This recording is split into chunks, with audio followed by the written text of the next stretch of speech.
And the river still shines and shimmers in the light as it did in our grandfather's day, when they rode all night to fish in the morning and lived in Willapa Bay. So that's the oracle for this hour.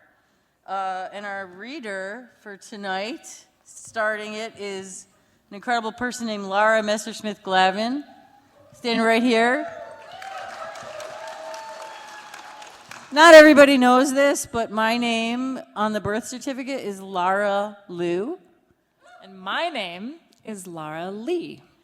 And I met Lara in Port Bailey when she was 16 in Kodiak. So this is like more Kodiak stuff tonight. And Lara is a writer, an organizer, a priestess of the gym, a healer, a teacher, just like an engine of change and transformation fueled by desire, passion, and love. And also lots of fishing involved. So that's the fishing part. And she has a book out called Spirit Things, which I would say the hardest part about getting through it is the homesickness. Like, I just have to keep putting it down because I can't stop wanting to run away to sea. And as our friend Joy Brooks says, Lara writes like the way my head thinks when I'm fishing. Nice. Lara Lee Messersmith-Glavin. Hey.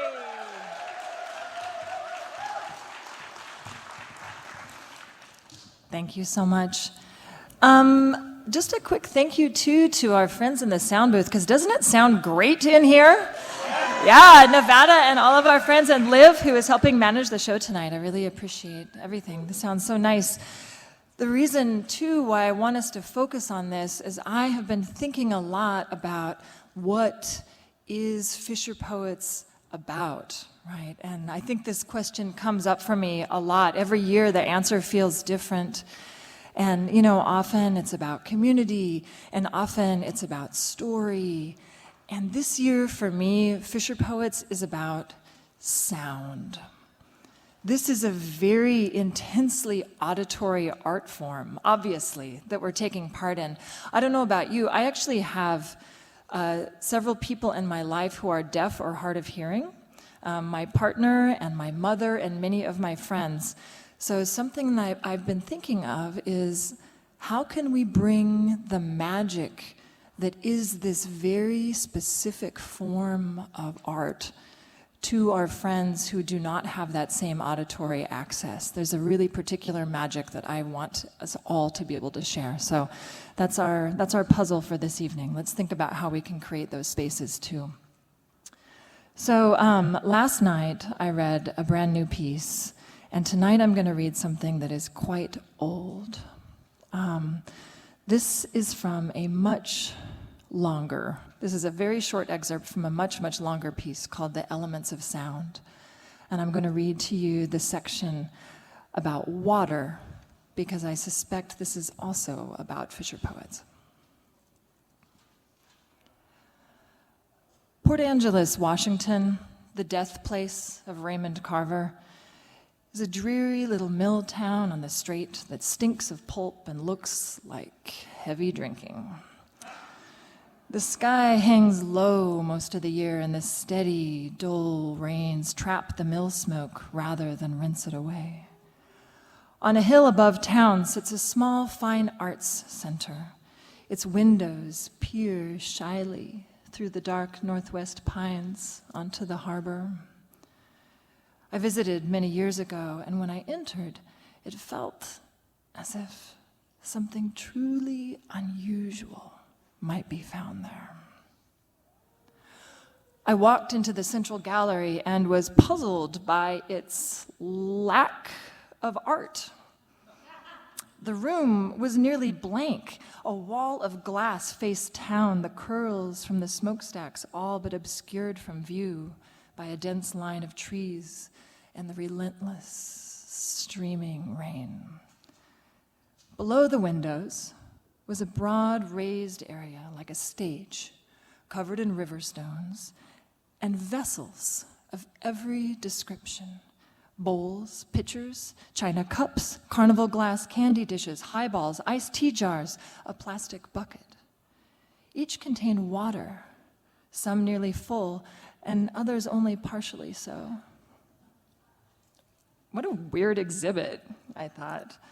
The effect was less that of a thought-provoking creative statement and more as if the ceiling had sprung dozens of unfortunate leaks and the docents had resorted to runs to the thrift shop to catch them all. I turned to see if there were other, more accessible exhibits to explore, and I realized I had missed the piece in the center of the room. It was a small piano. "Play me," encouraged a handwritten sign. Reluctant to puncture the gallery quiet, I looked around to see if there was anyone else to be disturbed by my tinkering. Now, I cannot refuse any opportunity to touch or poke or otherwise interact with the display, so what the heck, I decided.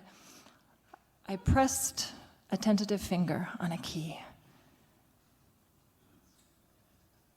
The room remained silent, and I stood a moment and then reached to press again, thinking I had been too timid the first time, or maybe it was electronic and I had missed the on switch. A split second before my finger struck the key, though, I heard blink. It couldn't have been my second try. I hadn't gotten there yet. I tried a quick arpeggio, and again there was silence. And then, as if the sound had traveled across a vast canyon, blink, blink, blink. The notes were correct, but after a significant lag, and the sound, too, was strange, an unexpected kind of tone, issuing not from the piano itself, but from the direction of the windows. In fact, do you know what it sounded like? Water. I looked up. A complex maze of pipes zigzagged overhead, all reaching toward the windows, each terminated in a small, precise nozzle positioned carefully above one of the dozens of vessels on the stage. And when a key on the piano was pressed, it triggered hydraulic pressure in the corresponding pipe, which then released a single drop into the dish or jar or teacup below, resulting in a perfectly pitched, a rain piano.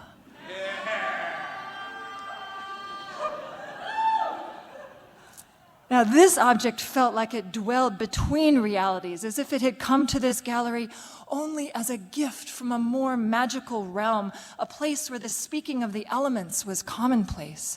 I played poorly. Snippets of music, old muscle memories moved my fingers through sequences I didn't know I still knew. Chopsticks, Belinda Carlisle, Beethoven.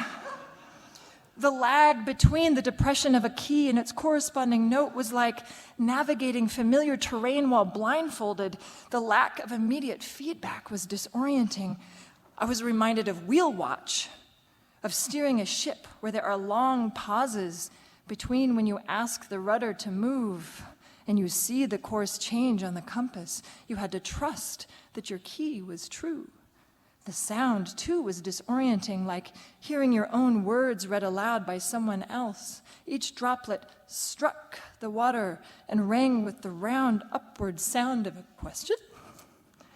It was drips, just like a faucet, just like a gutter, but the intentionality of it, the effect, was enchanting. Simple notes, complex ones. The music was the same as I expected in my memory, but sung in a voice so familiar and yet so unlike other instruments, like hearing the voice of the rain itself, if it had something to tell us. The sound of water moving gently is a different thing entirely from water moving fast or with force. On the beach of the Oregon coast, the restless waves crash and pull and sigh, and some find the sound relaxing, others anxiety-provoking. the thought that it never, ever stops, that it is there now, smashing and dragging without pause, whether we are there to witness its movements or not, invokes in me dread at times or exhaustion. But this is what happens when water meets the world of land and sky. Growing up in the Kodiak fleet, I slept in a bunk in the forecastle of a boat with my head roughly at the waterline. At night, amongst the creaks of lions, under tension and the talks and bangs of equipment moving with the swell, I'd hear the water lapping against the hull.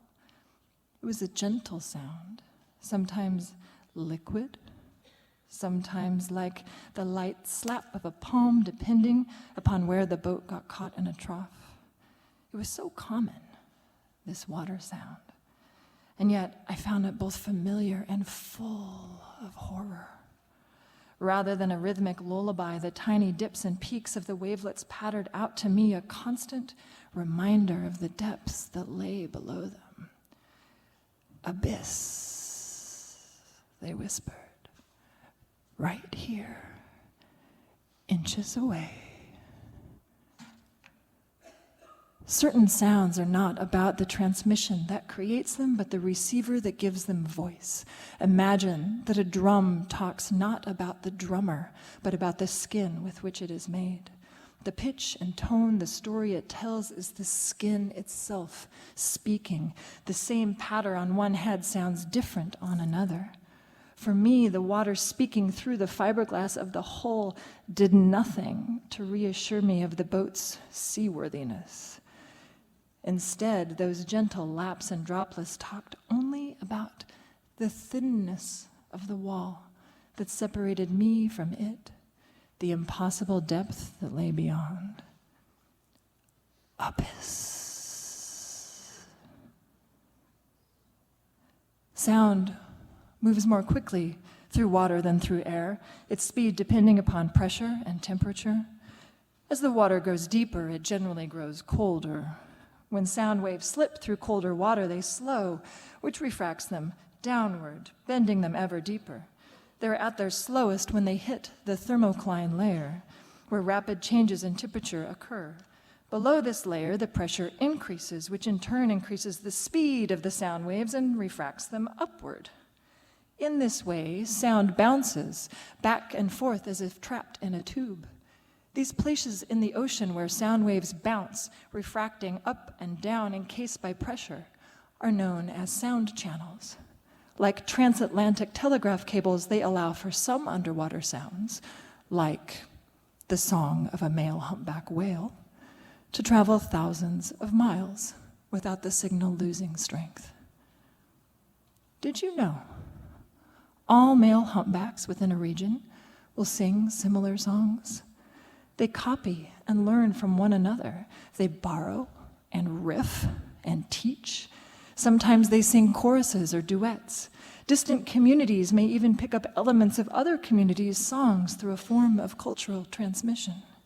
These songs range in length from 6 minutes to 30 and are often strung together in long chains, paragraphs, stories, sagas, refrains that are repeated for hours or even days. These songs demonstrate nested syntax, themes and subthemes, and a linguistic level of complexity, and also, like human languages, they evolve over time. Researchers say that once a whale song has changed, it is never repeated again. Think of this: music and language traveling thousands of miles, a tradition of storytelling and singing, of sharing and changing over time, below the surface and above. The water is both music and medium, the drummer and the drum. Thank you very much.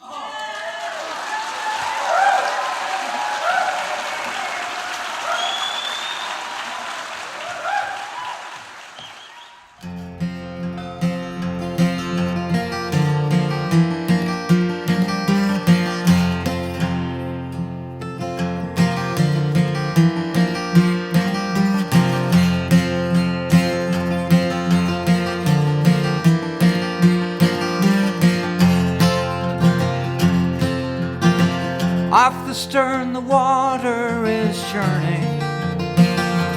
Lobster pots are dropped into the brine. At the wheel there stands a fine lady.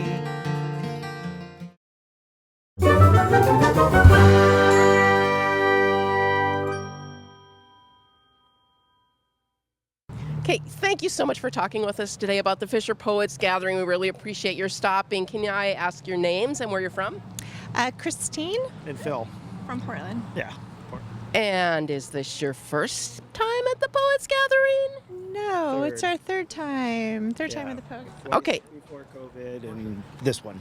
So if you're here 3 times, you really enjoyed it. Yeah. It's motivated you to come back. What is it you've super enjoyed about it? Oh, the variety. The variety. Yeah. There's some of the artists you want to hear longer, and yet 15 minutes, and then you're on to kind of somebody else, and the songs and the poetry and the prose, and some of it's very heartwarming, and some of it's just funny. Yeah, exactly that. Okay, I know we only had performances last night that you probably went to. We haven't seen tonight's yet, but for what you've seen so far this year, what was your favorite? Oh, I couldn't do that. Yeah, it's such a variety. It's the immersive experience, and there's such heart from each of those that are presenting, and it's such an honor and privilege to be in the audience. So we're loving all of it. Oh my gosh, you were the perfect people to interview. So you said that so beautifully. So tips for anybody coming in, or anything you want to tell them to lure them in? You can't go wrong with any of the venues. Just pick one, and I don't know. And you can always get up and walk at any time, and it's so welcoming here in Astoria, and it's a perfect spot. And it's small. It feels like intimate encounter, being able to hear these such personal stories, and then you get to mill around and see faces that look familiar and new faces, and you just come. You're gonna love it. You know what? It's been my privilege to talk with the two of you. Thank you so much for your time.